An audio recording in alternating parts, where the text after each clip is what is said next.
Hi, I'm Meagan Marie. I am a cosplayer, and you are watching Connected Digital World.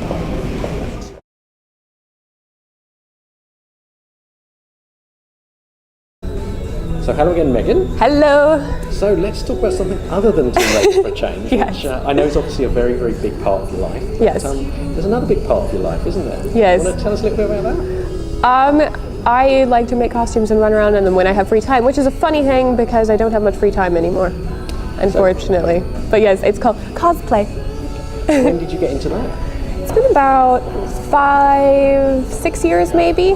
I started out just kind of taking an interest in, obviously I've been big into games and comics and anime and so on for a long time, and then I started going to conventions and realized that like people dressed up and kind of got to have a taste of what it was like to be a superhero in real life. And I thought that was really cool, so that's where my interest started, but it's really transformed into a passion and love for crafting. And learning new experience, and learning new techniques, and yeah, making things by my hands, like getting to work on something for a long time and wear your art. I think it's really cool. And obviously you have a tendency to post a lot of pictures and how you develop your costumes so other people can see. Yeah. Has that been quite fulfilling? Oh, absolutely. One of the coolest things in the entire world is to have someone write you and say that they used their tutorial to make a costume, and then they show it. This wonderful budding cosplayer, she sent me a message that she made her own Anya Stroud costume from Gears of War using my tutorial. And I mean, you could see like she used the same general shapes, the same materials, and she did an extraordinary job, and it was just so cool to see that I was able to help someone make their own badass cog armor. So That's excellent. And how many costumes have you actually got now?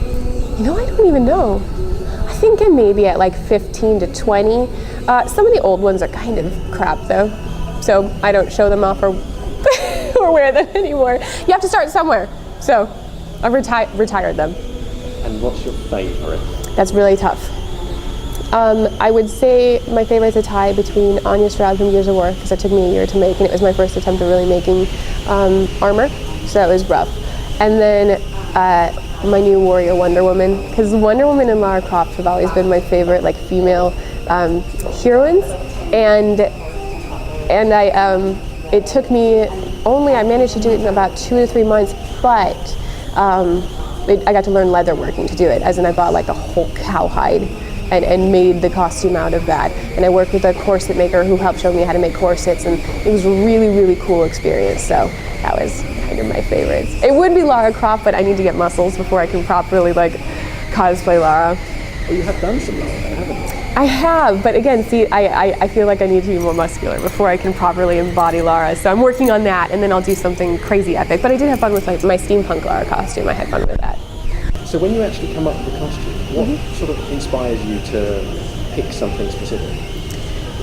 You know, it's changed over the years, but it's usually character first. I have to really like the character.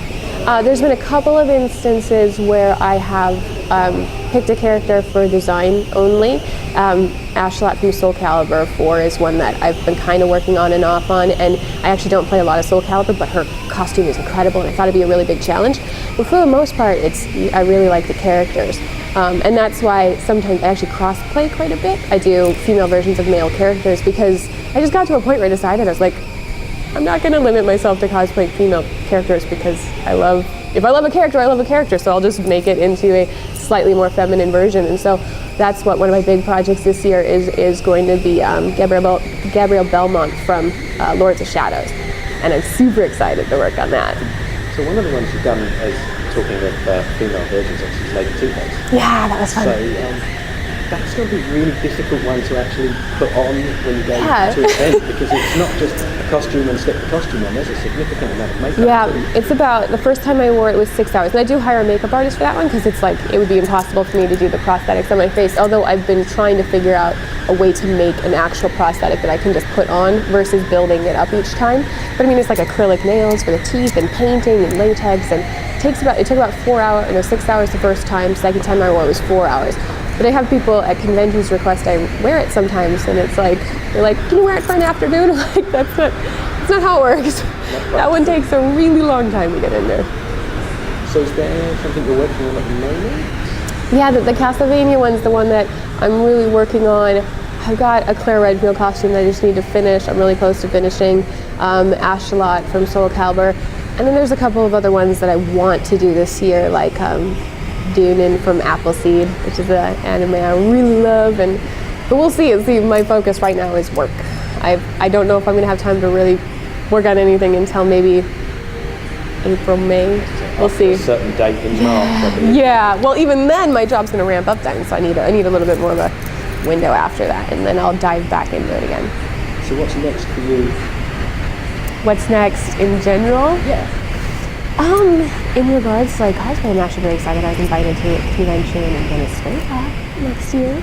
I went to one in Colombia last year called SOFA, and it was amazing. And this one is called, I think it's Geek Paris. I don't know if I'm pronouncing it right, but yeah, they say that they're like the sister country to Colombia, and so after I was there, they're like, you should come over to Venezuela. I was like, all right, I'll do it. So I'm really excited to go. I really love South America. Well, the costume's obviously quite expensive to make, so I think you really have to decide what you want to do. Do you feel about trying to get sponsorship? Actually, it's funny because someone asked me about this on Tumblr, and it took me a long time to explain it properly, but I don't want to have any financial motivations in my costumes. They are extraordinarily expensive, and I don't fully recoup my cost by any means, but I really do it as a passion.